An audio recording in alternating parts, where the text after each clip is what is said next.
So the way I'll do it is I'll just use the marker and this paint thing so that it's basically a light on the board, and then I can just write on it.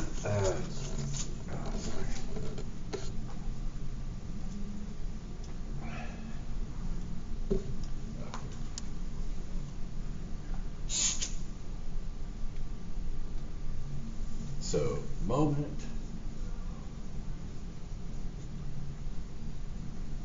versus a couple. And what does that mean? So what I'll do is start by picking two cases on a moment. I'll add another force, turn it into a couple, and we'll see what's unique about this, what's different here versus here. Okay, so let's say we've got two coordinate systems. I'll say this is the one, and then I'll say another one is right down here. And I'll say that this vector right here, so we'll deal with it about here. So here's the origin. This vector down here, I don't know, maybe, so in this coordinates, this little r here is going to be, you know, maybe move it over 5i plus, minus 7j. I'm just going to come up. So we took an axis and we're going to say this is x prime and y prime. So we'll call this person B. We'll call this person A. So there's a person sitting here. And then there's a person B sitting here. Here's person B. There's person A. And out here somewhere, we're going to make it kind of simple for right now. We're going to make it more complicated later. But right now, we're just putting a force out here equal to 100 times I. And then what we do, we draw a vector here. We'll call this R equal to, I don't know, maybe 10i plus 8j. But this vector right down here, from this, if this were a force producing a moment about that point, this would be, this marker isn't working very well, so I think I'm going to have to go back to that black here. 10i plus 8j.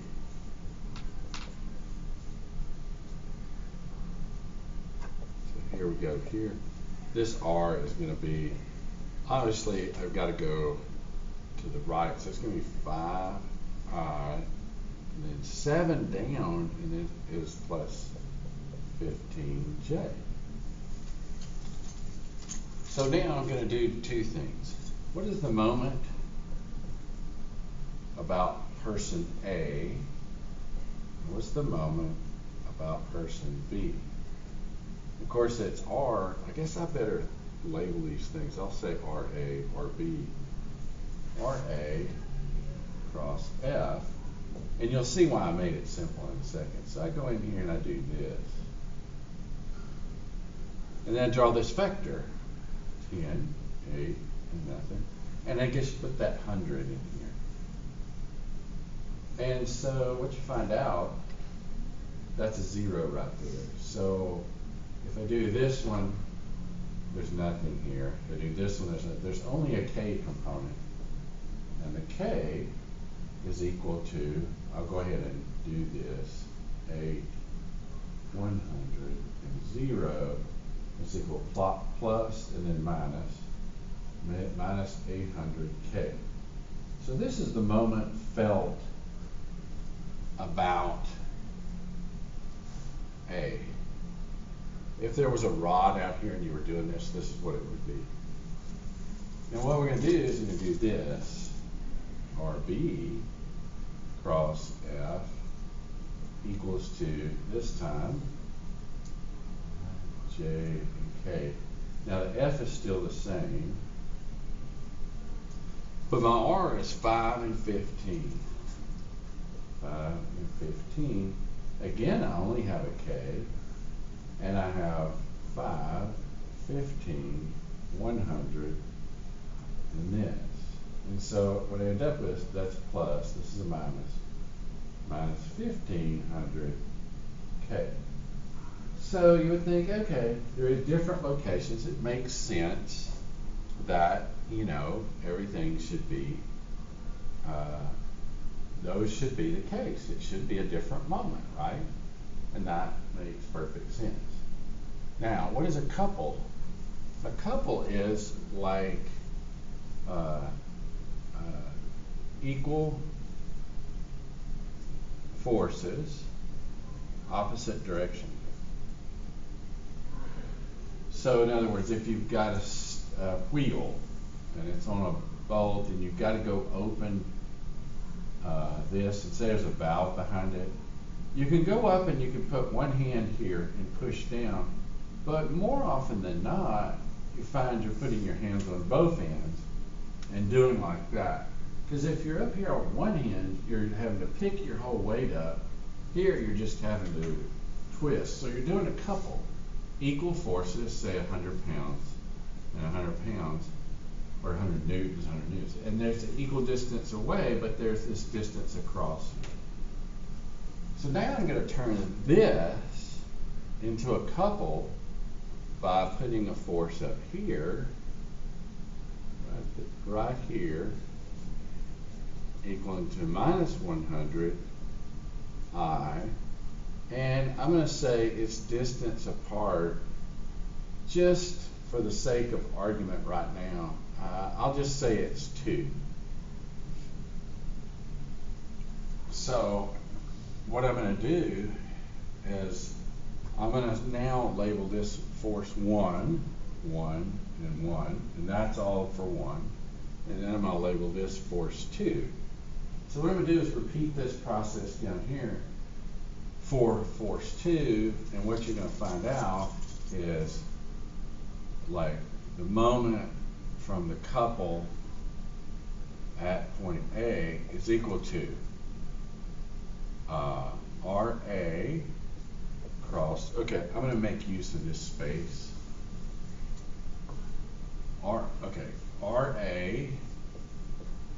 cross F1 plus RA2, which is the vector that goes from A to point 2 cross F2. So what I've got to do to find the couple is I've got to add this to that one. So what I'm going to do is I'm going to do the one up here, and then I'm going to do the one down here. And then I'm going to add them together. So what I'm going to do is I'm going to box these. Okay, so here is going to be everything about B. And here, okay, F1 is equal to 100 I. Up here, and I'll go ahead and redo. This is all going to be about A. And so what I'm going to do is I'm going to say moment A2. So I'll say this is moment A due to force 1, moment B due to force 1. Moment about A due to force 2 is going to be RA, and I'll say prime because it's got to be a vector pointing to here, and that's going to be easy to figure out. F2 and I, J, and K. And what it's going to be is going to be going in the minus 100 direction. 0, 0. So what is the vector that goes from here to there? Well, you go the same distance I over, but you go up 2 more. You go the same distance over, but you go 2 more higher. So you have to go 8 and then up these 2. That gets you to 10. So this And this, you can see, the only difference here is this. This is the displacement, and this is this. Now, I'll put those there, but I think I'll leave them there. Okay, so you end up with the K, and then you end up with 10 minus 10 minus 100 and 0 and positive and negative, but they're both together, so you can do it with a negative, what, 1,000? Is that right? Okay, now let me think about that for a second. Okay, because actually, I don't know why I have a positive there. That should be 10, 10 minus 100. So I have no idea why I put a positive there. So if you'll forgive me, I'll take that back off.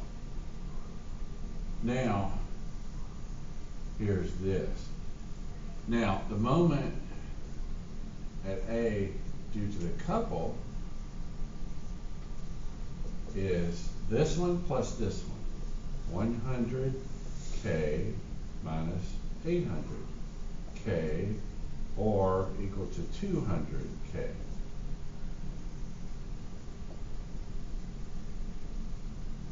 Now again, I repeat myself, if you have one single force and you have two observers here where you're looking at it, it produces a different moment about it. Now let's complete the second part and let's see how the couple behaves around different observers. So here, moment at B, and it's from force to R, B. Now I just called it a prime, so I'm going to call it a prime as well.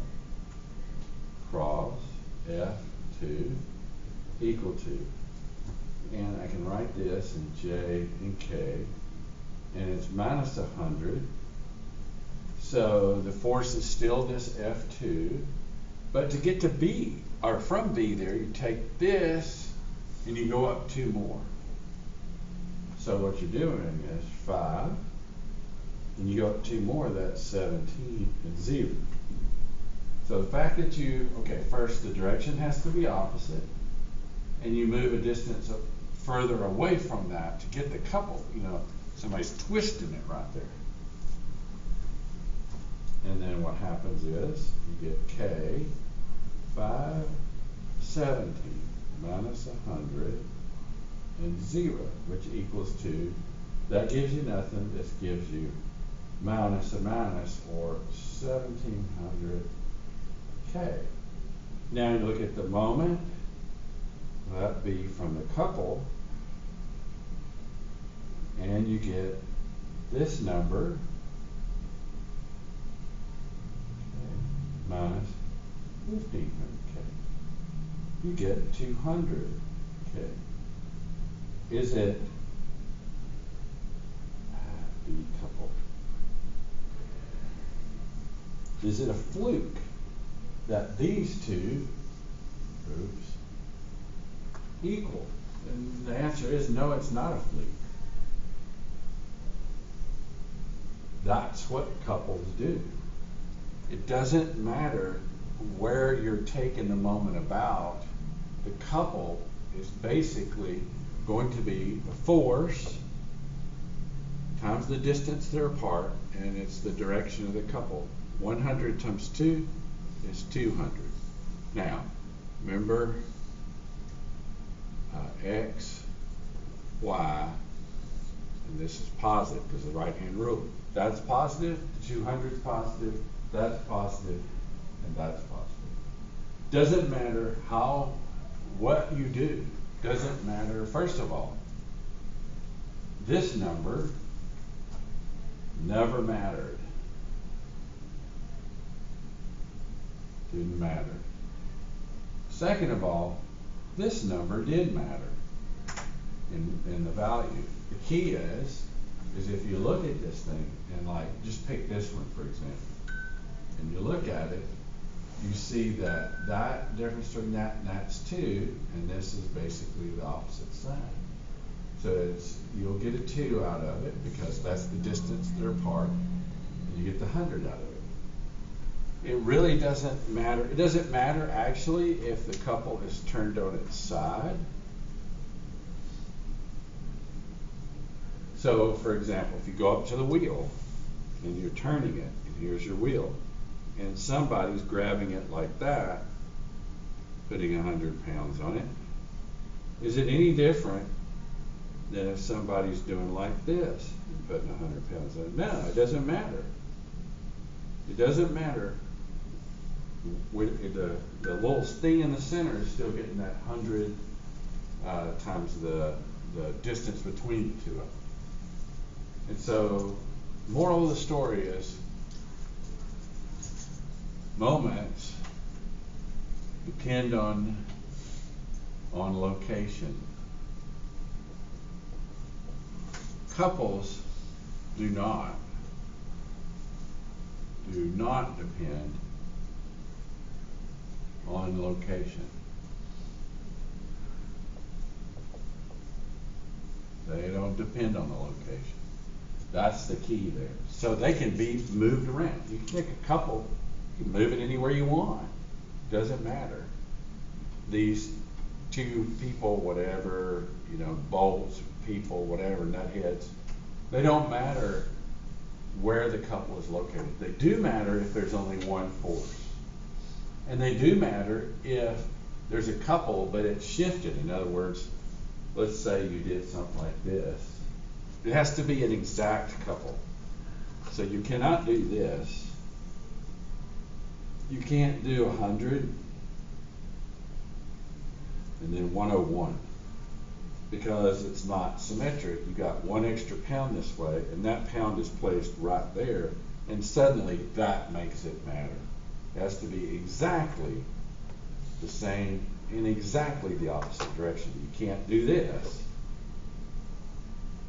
You can't do 100 pounds there because, first of all, that means this part is less than 100, and that means you got a part out here which is producing a moment about something.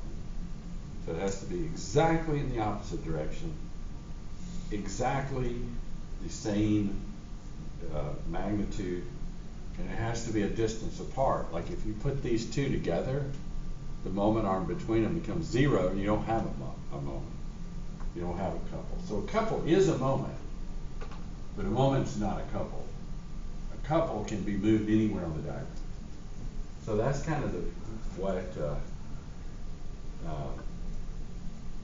so now now that you kind of see that, and I guess, here, let me check. I mean, that was a reasonable description. So let me make sure. I should have made sure that it recorded it before I did it,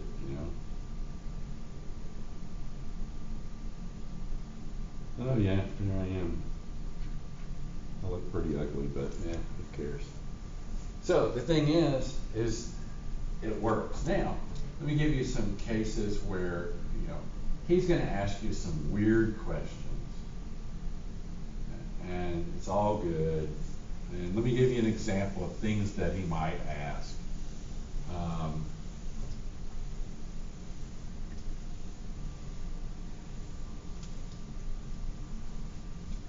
Okay.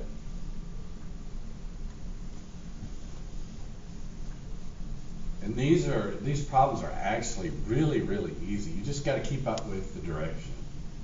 So let's say you had a piece of metal that's out here kind of like this, and so he decides to go ahead and give you a coordinate system. And what he does is he takes a force here of 100, and let's say the coordinate system is, this is going to be 10, that's going to be 11, this is going to be 5. And he says this is going to be 4. So he goes out here and does stuff like this. Here's 100 pounds.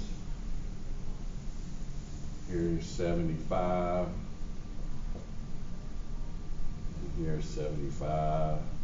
So he does a lot of this, and it's kind of silly, but here he does 25.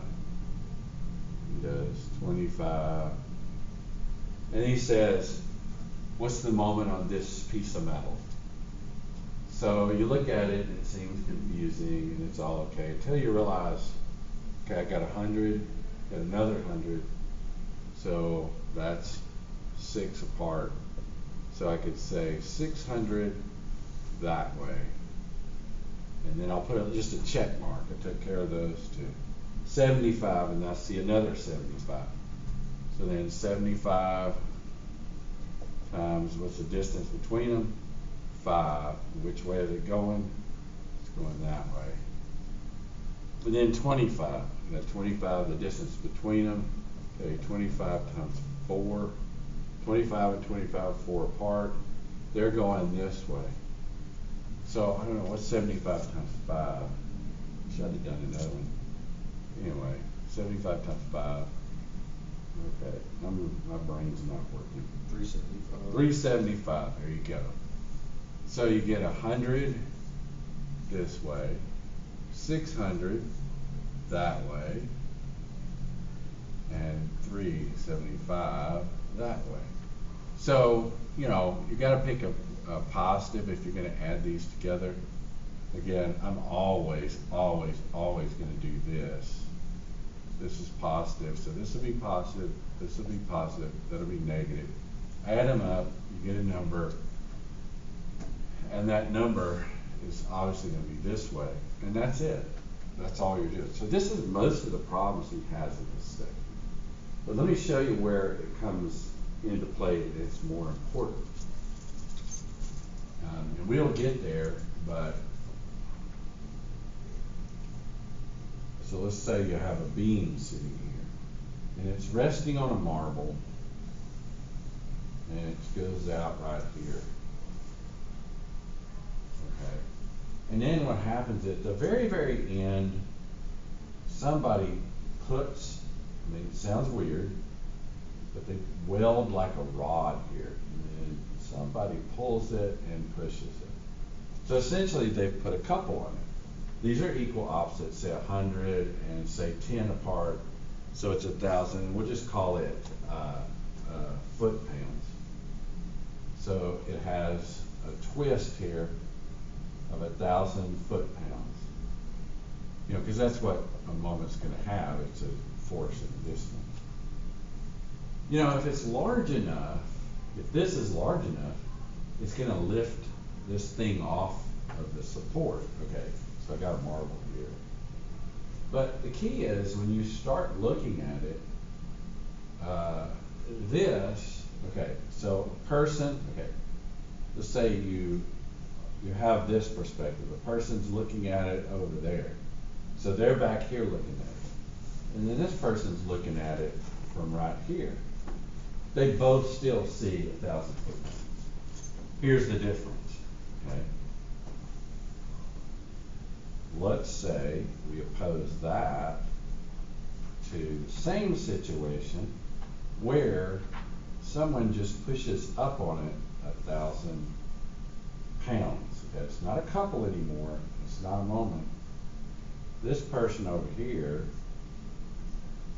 and this person over here, the first question either one's going to ask, how far is it away? Okay, this person say, I'm just going to make numbers now. Say this is 10 foot and this is 2 foot. So back here in this problem, he sees, oh, 1,000 foot-pounds. Oh, he says 1,000 foot-pounds. Back here he says, ooh, oh, wow, 10,000 foot-pounds. Ooh, okay, 200, right. 2,000 foot-pounds. So, and of course these are two different ways. That's just a linear load, but it's by itself, and it creates a moment from this guy's perspective, and it creates 2,000 foot-pounds.